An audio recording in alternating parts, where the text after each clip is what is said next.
This is someone who is very fresh when it comes to the science and astrology, but primarily the reason why I even took a liking to it is because of women, because I knew that they like it so much. And this is a good way for me to learn and understand them because they're also kind of wanting to learn and understand me through that path as well. There's a lot of astral men out there. You'd be surprised. Again, people can call it a pseudoscience, but I mean, there's some real evidence to how this could work for us. Let's say we were more of a society that accepted astrology and like that was just a normal practice that everybody had an astrologer, everybody was into astrology. That's something our government would have predicted beforehand.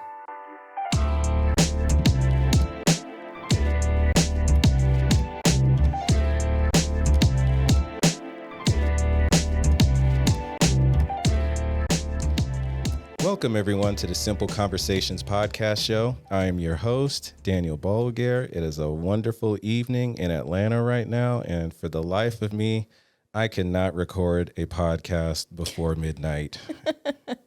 I always do this late, but it's a good time, and I'm just so happy that I have an amazing guest here with me.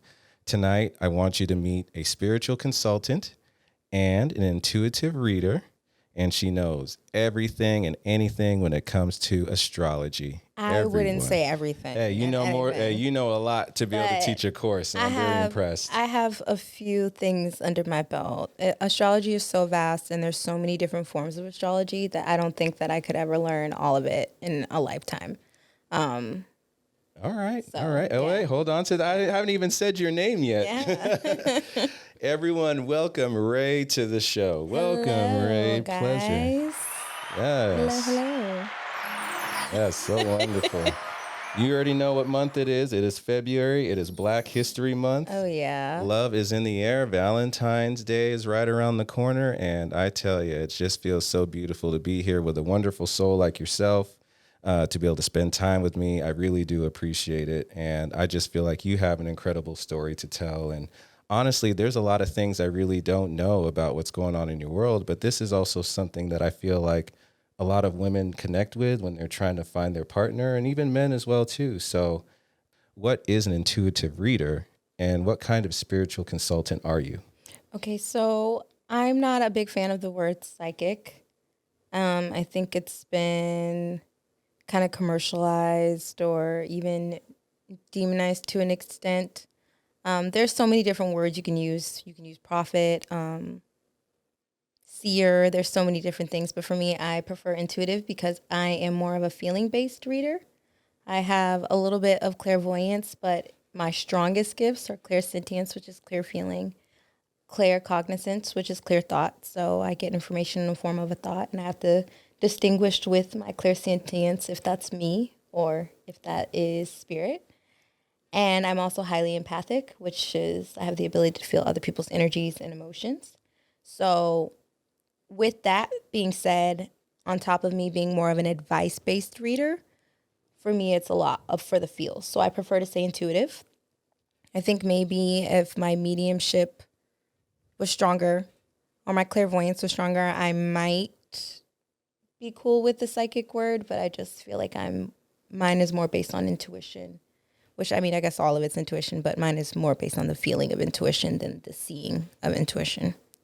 Well, when you were growing up, what age did you realize, like, I actually might be different?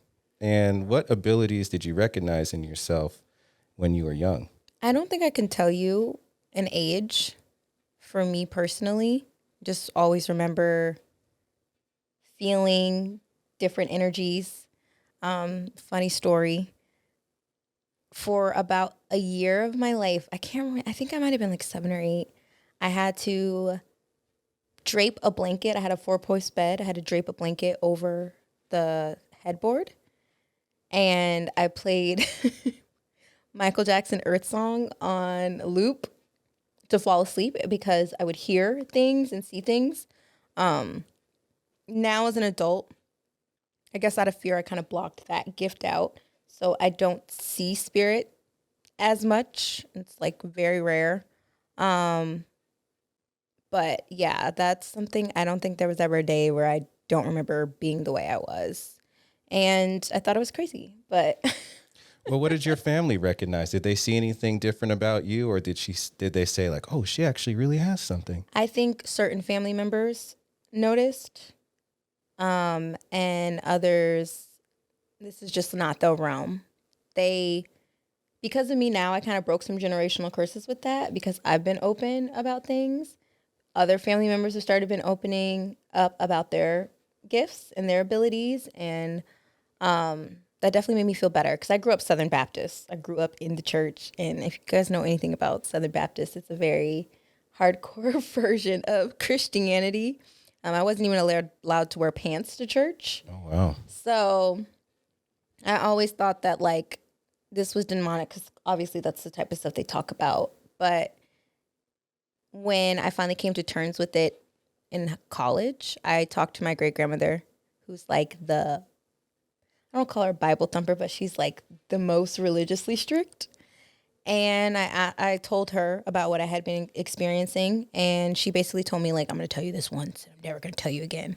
We're never going to have this conversation again. I used to have premonitions of people dying, and I was afraid of it, so I prayed it away. But you can't pray away your intuitive gifts. You can block them out, but you can't pray them away.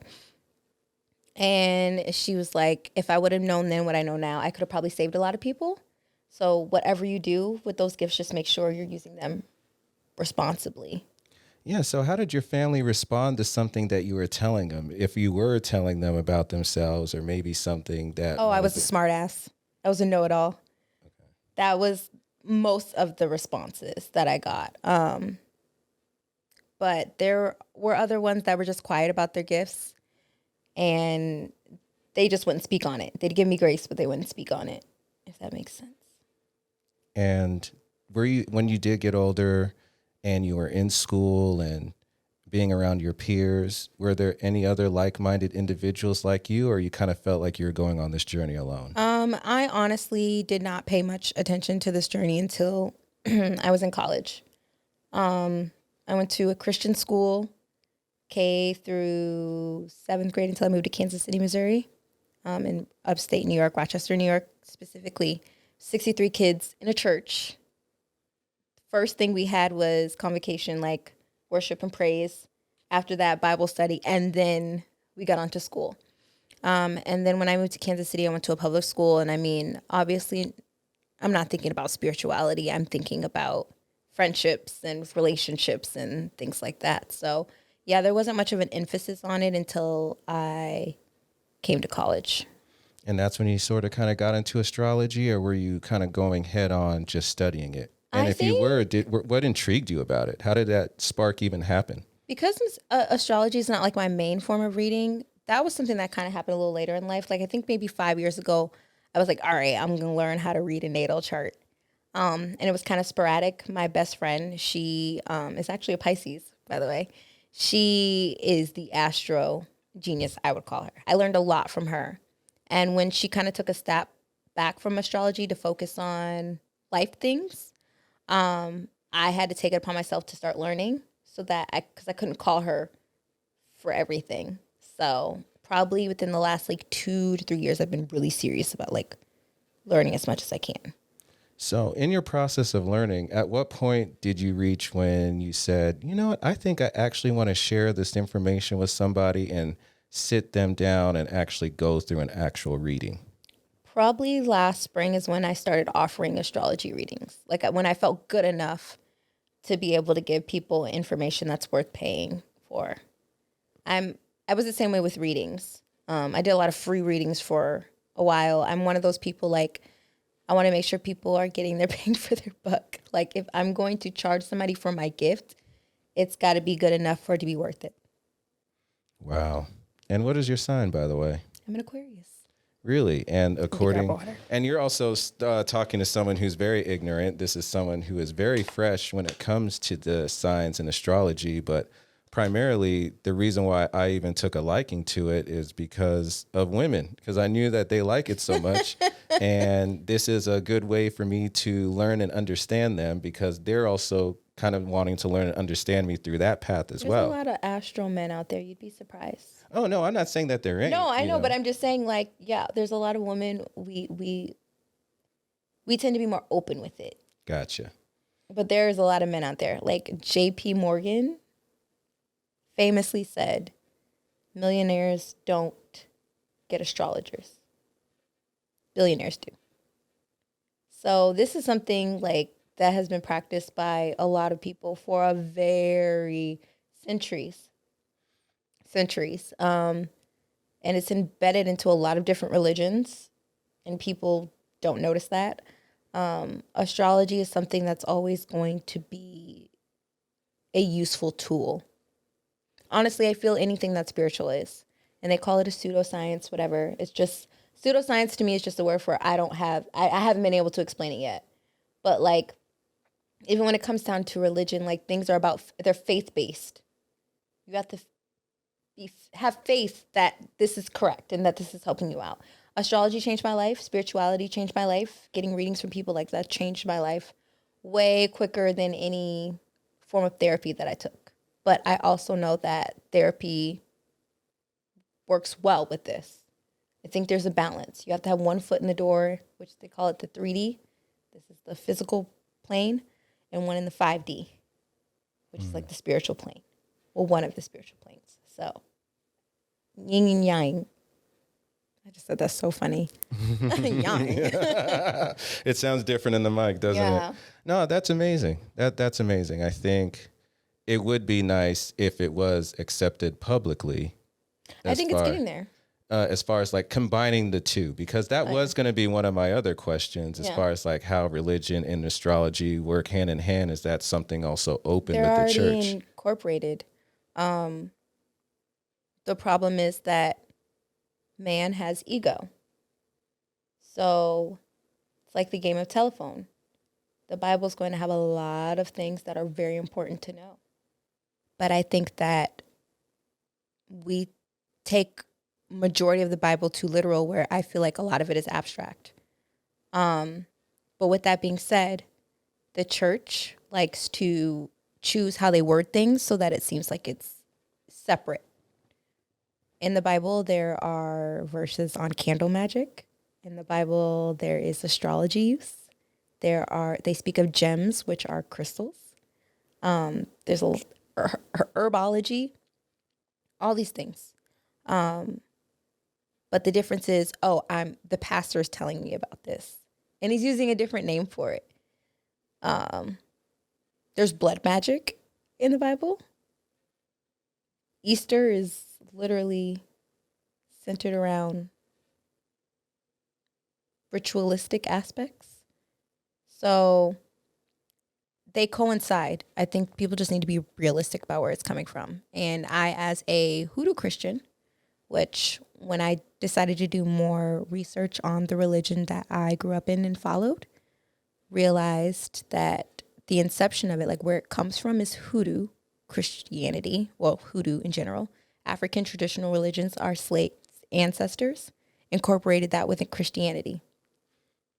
So that's why you can find different denominations of Christianity that are more ritualistic than others.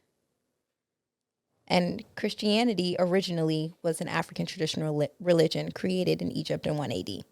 So it started off more ritualistic. So yeah, I just think that man has a way of trying to control people. Got it. How come, if we look back in our history books, that there's so much information about this, and this is how humans were connecting with other humans and being able to learn them and understand them? Yeah. I mean, even that's a great point, like about history. So with the and everything that we have, I know I can't really say that on YouTube. I want to bleep that out. But with the pandemic,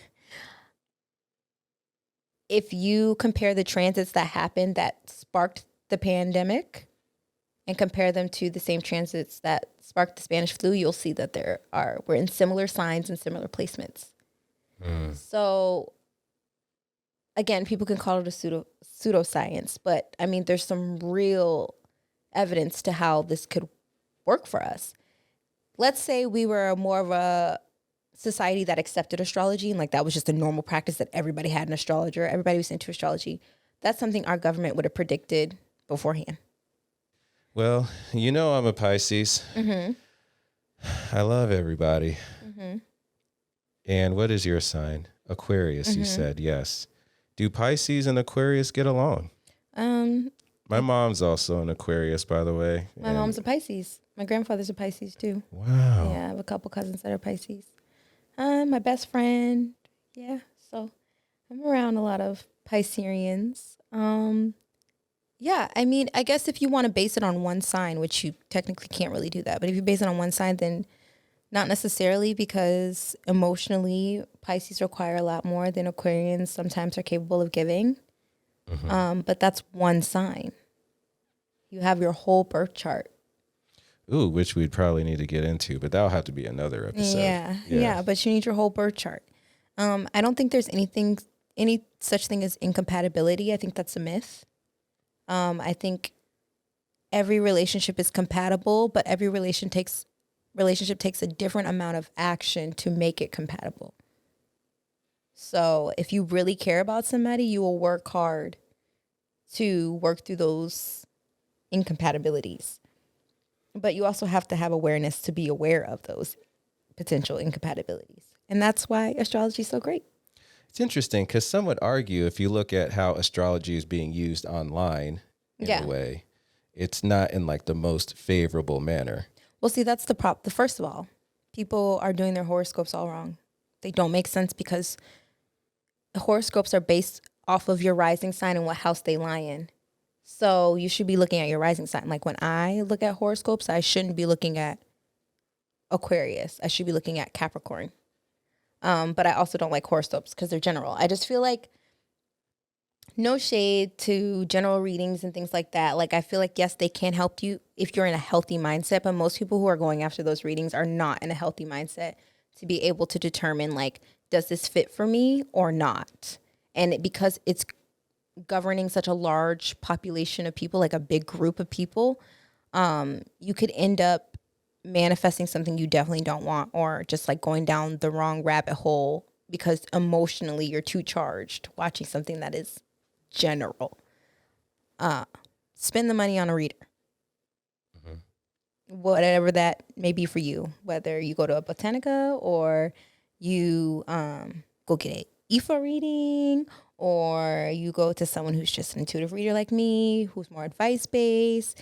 Go to somebody, Reiki, whatever, like therapy. Go to somebody, because what's not working is you could look at that video and they could be like, this man is cheating on you, and that could very well be true for somebody who's watching that video, but it might not be true for you. And because you already have been making those assumptions, you could sabotage a relationship because you act on something that's not based in fact yet for you.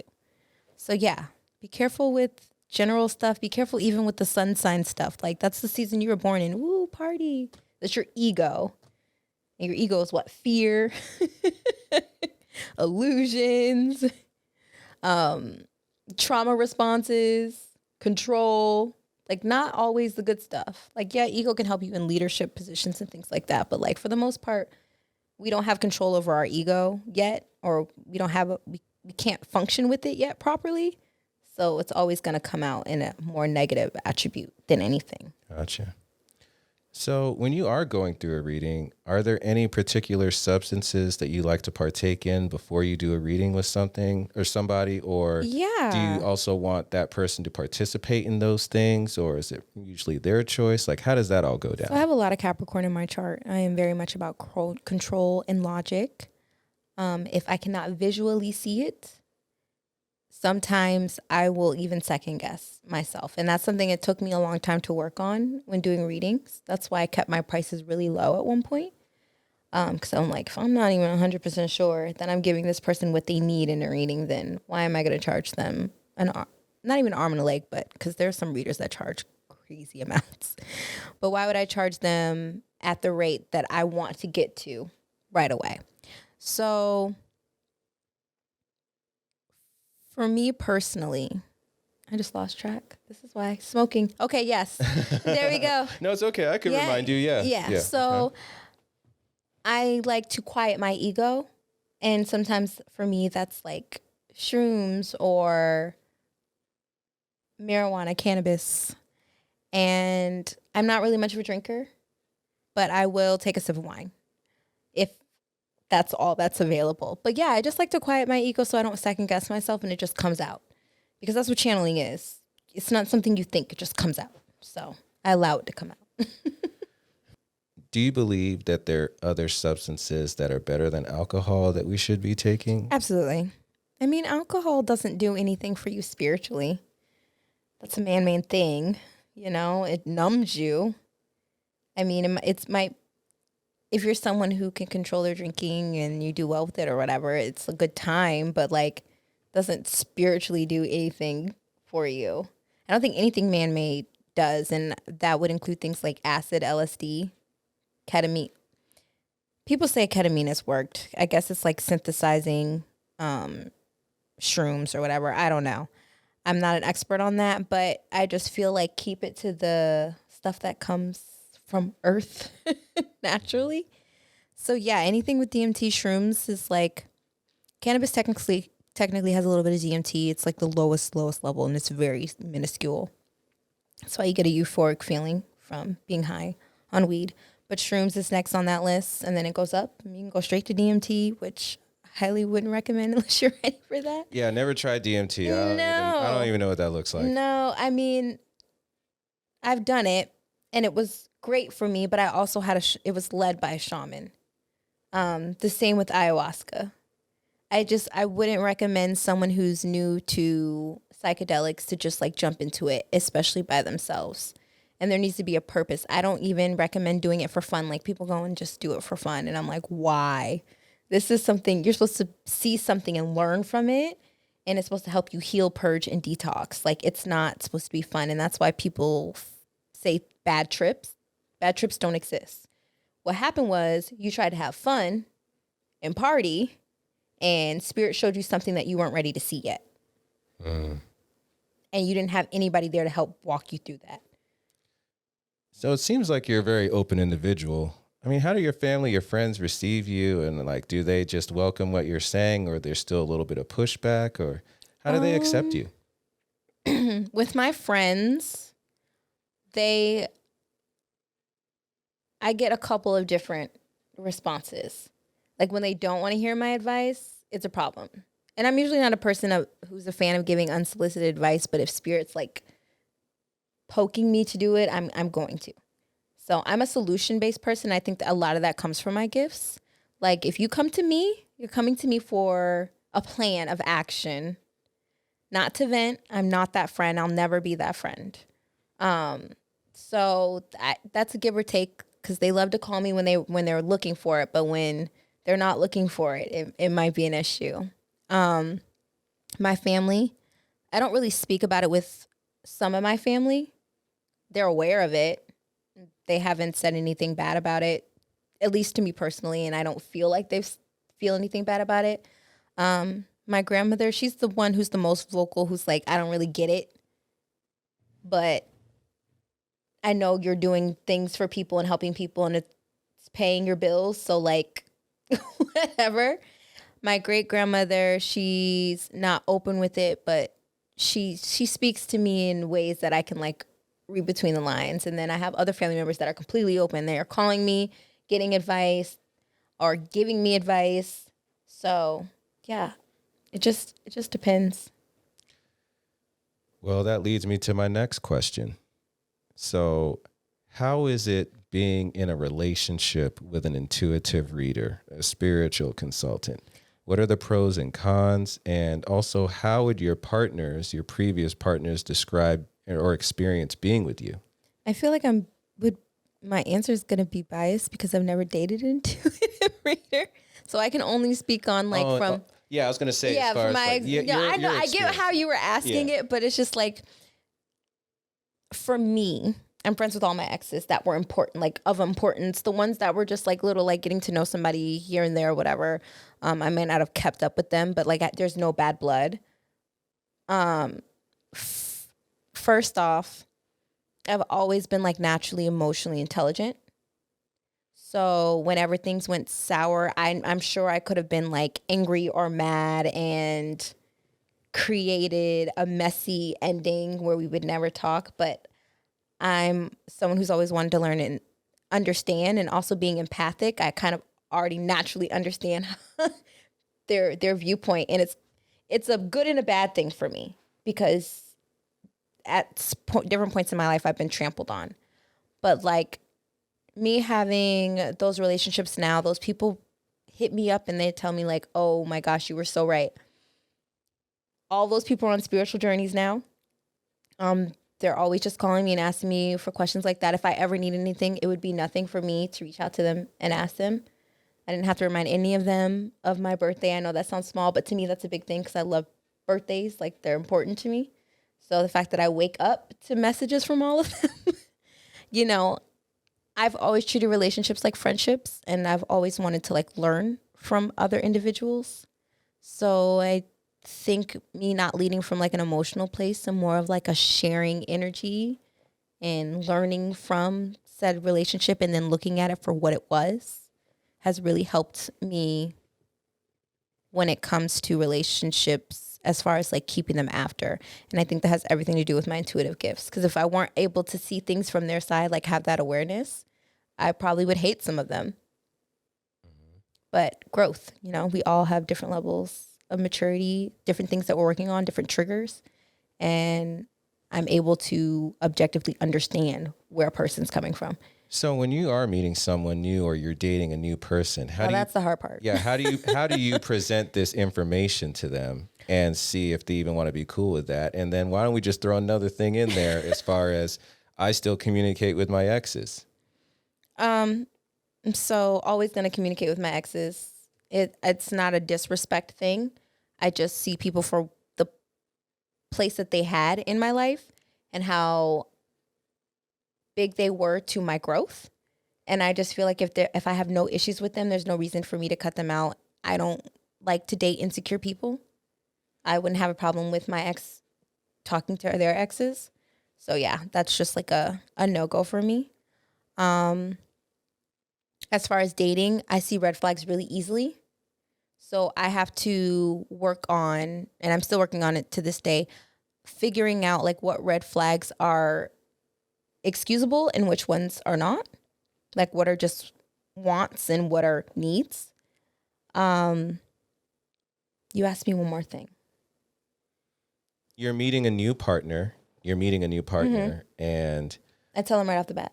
Okay, you tell If them. someone asks me what I do for a living, I'm like, oh, I'm a spiritual and image consultant. So like I do fashion, but also I do spirituality. Gotcha. And then they ask me what's that. And I'm like, oh, I'm an intuitive reader. Then they ask me what's that. I go down the rabbit hole.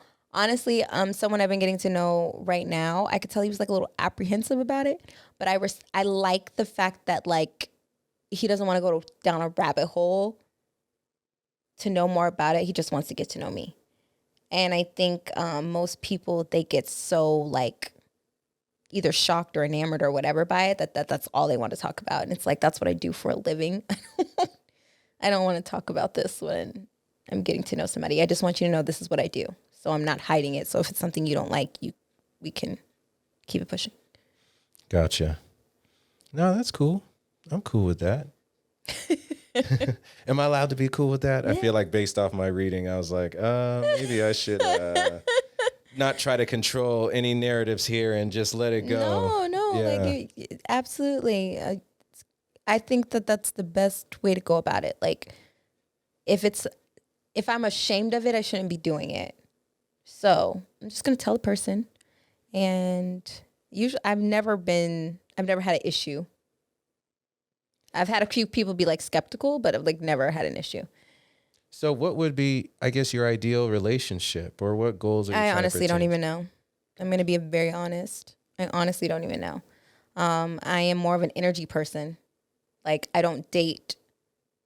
Yeah, I have like different like physical attributes that I'm interested in and like different personality traits. Yeah, of course. But I date off of feeling. Like if I'm drawn to that person, that's what I want. And sometimes that could be a good thing. Sometimes that could be a bad thing because I could be attracting karmic soulmates. But also I don't see karmic soulmates as something bad. I see them as like a lesson period. And what is a karmic soulmate? A karmic soulmate is someone that you've more than likely had a past life with. And you have returned in each other's lives, are meant to cross paths again in each other's lives to balance karma from the past one. So you feel drawn to this individual, but it can either be very tumultuous. It's really like lesson based. It's very rare for them to end up being like a lifelong thing. It's possible, but it's more so like we have a mission to help push, and be a catalyst to fix certain things in each other's lives. Gotcha. Well, that's good to know. I'm learning so much right now. Then what about like, I'm just going to throw it out there. This is one, but this feels like more of an ignorant question. Do astrological signs and sexual connections go hand in hand? They can. Absolutely. Your Mars is your planet of passion and sex. Your 5th house is the house of passion, creativity, sex, happiness, travel too. And then your 7th house is relationships. And your Venus planet controls how you love. So yeah, if let's say your Mars is conjunct with somebody else's Mars, that means like being in the same sign. You guys more than likely have like extremely passionate sexual connection. But that could be a good or a bad thing, right? That could be to your detriment, or it could be. I see that as a very good thing, actually, by the way. That would be awesome. People, but so if we're dating, would it be taboo to just say, hey, let's look at both of our charts and see where we match up? That's called a synastry reading. It's a thing. It's where you can compare each other's birth chart, the overlap. Has anyone made this like a blind date? You know, the speed dating idea? You know, they don't. There was a TV show. Oh, I can't remember what channel it was on. It might have been either Netflix or like Hulu or something. I think it was Hulu. It is a dating show based off astrological signs. So that is a thing, but they were basing it off sun signs, which is just like, actually, no, I think they talked a little bit about the Venus and stuff, but still, it was still pretty basic for TV, but it has to be for people to digest it. So I get it. No, synastry is a thing. One of my first questions is like, what's your birth chart information? Like, when were you born? Where were you born? And what time were you born? I always ask people that, because it's not that incompatibility is a thing. Like I said earlier, it's a myth to think that it's a thing. But I want to know what I'm working with. I want to know how you communicate. I want to know how you are emotionally. I want to know if you'll be able to handle my personality. I want to know if I'm willing to work to handle yours. You know, it's just how much effort I'm going to have to exert. And is this person worthy enough for me to exert that effort? You know, I've never been asked that on a date before. Oh my gosh. I asked before the date. I get what happens on my dates. I actually get asked for and a credit score. Oh, wow. Two different worlds. Yeah. I'm just like, what the fuck is this? That is extreme. That is very bold too. Nope. That's the last thing on my mind, but I'm also a demisexual, so that's probably another thing. Ooh, sexuality. Yes. Should we go into that? Oh, Lord. Yeah. So, okay, fine. You're a pretty open individual. Mm-hmm. What other kind of sexual preferences do you dabble into? This is going to sound terrible, but unless I'm like really into somebody, I could care less about sex. But I also, I think my gifts and how I date typically like through energy is one of the reasons, but also my chart is mostly air and earth. So air is like mental stimulation. It's mental things. It's communication. And earth is more like grounding and foundation and stability. So like that's what I look for in a partner before I'm like sexually attracted to them. And I think that was probably developed over time. Like I don't remember when I first became sexually active that was something I cared too much about. I do think I was doing sexual things just to appease the person and not necessarily because like that's what I wanted or desired or needed. Gotcha. So during that path, have you just only been with one person or have you experienced? Of course not. No. Okay. Not a whole bunch of people either, but it's just most of my intimacy situations have been something like that was very important. Mm-hmm. Yeah, that's the best way I could say it. Like it was something that was like very important. I look back at those situations and I don't think like, oh, that was a waste. Yeah. So. Gotcha. What is the state of the spiritual world in the United States? Well, actually, preferably Atlanta. I think the state of the spiritual world worldly is kind of going through a lot. I think we're like knee deep in the middle of spiritual warfare for sure. Like the Christians got something right. They're right about that. Like we are coming to the end of the days, but not like how it's been portrayed. The world is not going to end. It's just going to be a shift. The mentality, society, how we see things, how we see the world as of now is not going to be the same.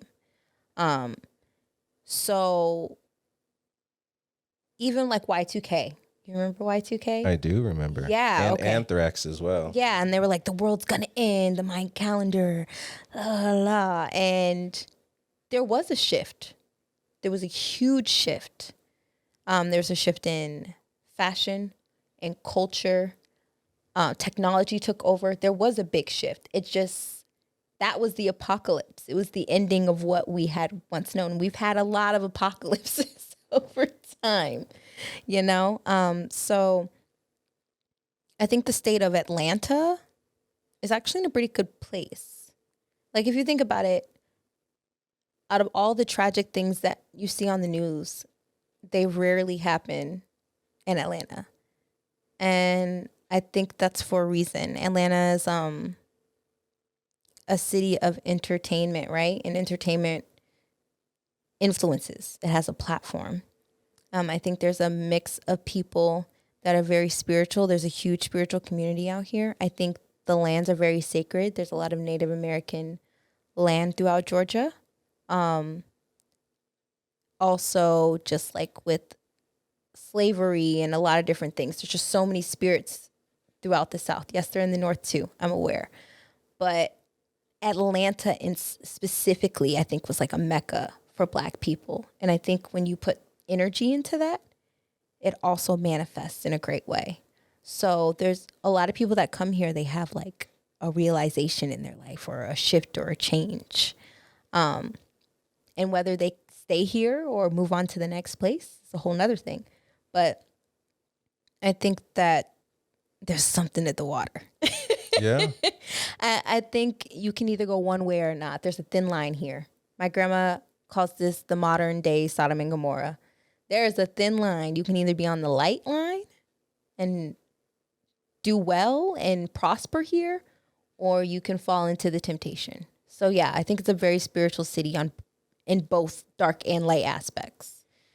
So how is the intuitive reader community as a whole, either here in the city or online or just nationally? Yeah, I don't think it's really, I mean, from my view, I don't think it's really a cliquish thing. I think spiritual people get together, but I'm not really sure how rooted people are as groups. Like there's people that I deal with that I really enjoy being around.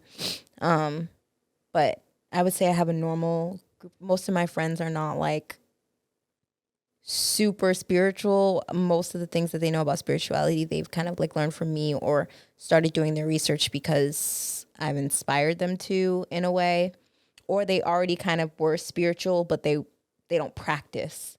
So yeah, I guess, but if you look at it like from like a social media, I guess that's the best way to kind of bridge gaps, right? There is some messiness. I mean, but it's like with anything. There's going to be good, there's going to be bad, there's going to be ugly because humans are still human at the end of the day. I don't care how spiritual you are and how much you've worked on yourself. Like you still have the potential to make mistakes and have issues with people. So. Okay. Yeah, because I was going to say, are there any spiritual beefs? Yeah, I mean, there have been, absolutely.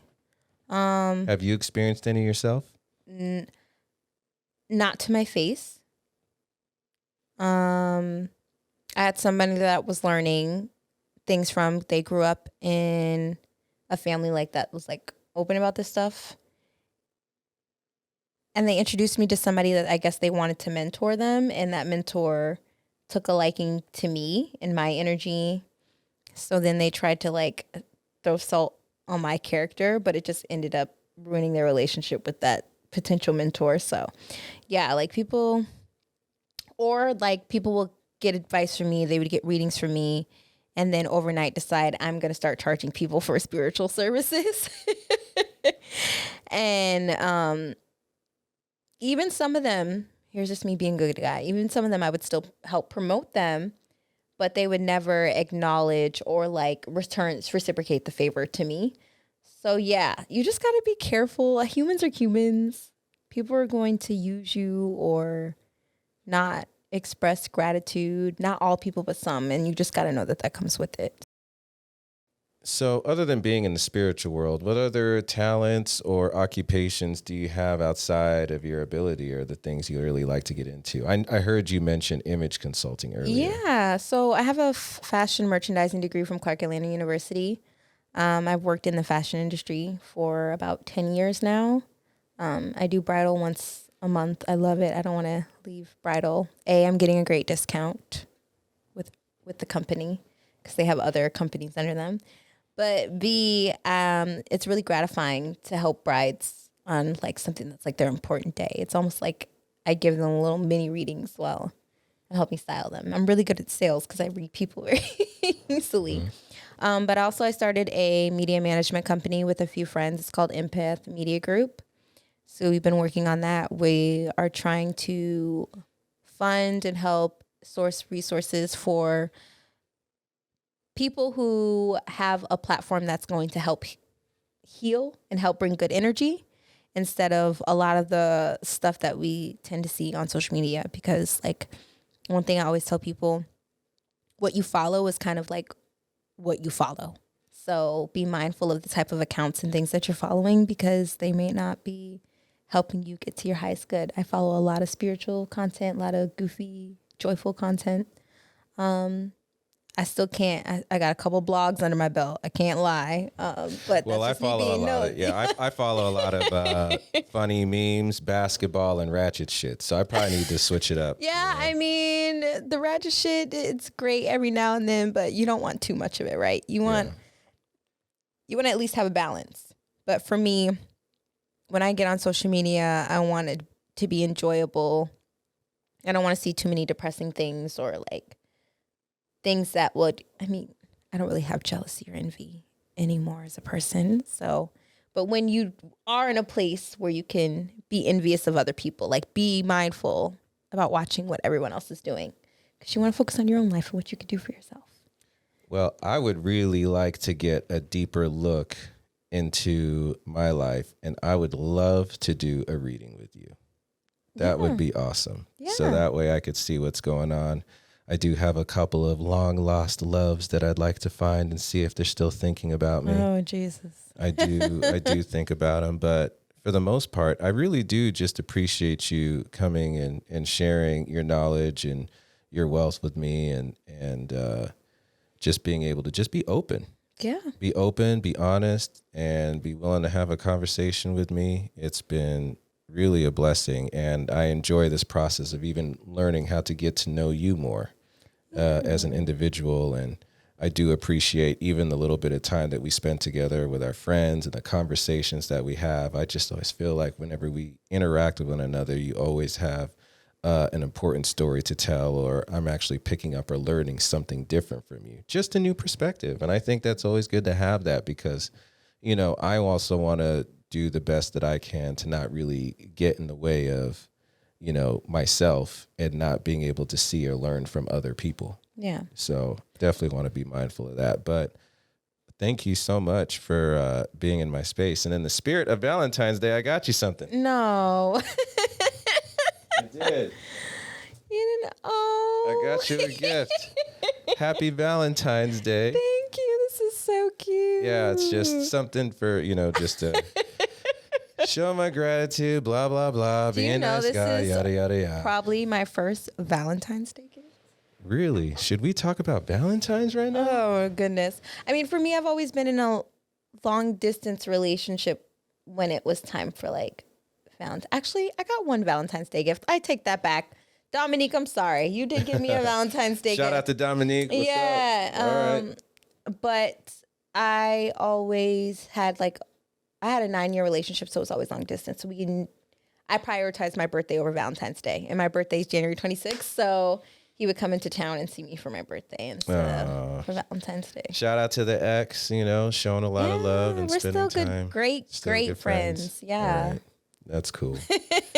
Well, Rae, thank you so much for having a simple conversation with me. I really appreciate it. I don't know how simple this was. It was. It felt very simple. Honestly, I have to admit, there's been some studio production issues. This camera's been acting up on me, but I mean, we've been talking for quite some time, and it's been awesome.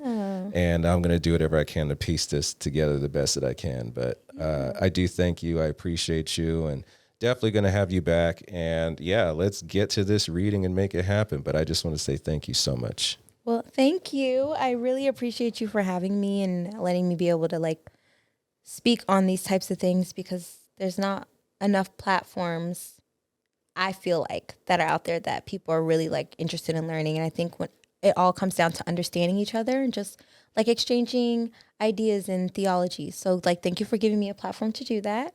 And I can't wait to do it again. All right. Yeah, I'm just curious. I just like learning new stuff. That's all. Same. I'm a life path 11, so I am the teacher. And I realize that's why I've always just loved learning about things, because I love sharing it with people. That's the most exciting part. That's what's up. All right. Well, thank you. Let's get out of here before it end up being 2 a.m. It's too late. Thank you so much. Appreciate you. Thank you.